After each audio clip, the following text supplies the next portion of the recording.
lalaeg English news. Today's news is air conditioner illegal. This is happening in a beautiful seaside town, Portofino, Italy. In the heat wave of 40 degrees Celsius, the residents cannot even install air conditioners. City authorities outlaw air conditioning because it hurts the beauty of world-famous tourist attractions.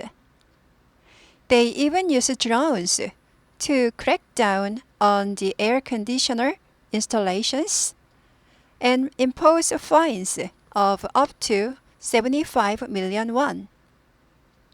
Korean netizens say that life comes first over tourism and that the city authorities are being too harsh. lalaeg English news. This is Stephanie.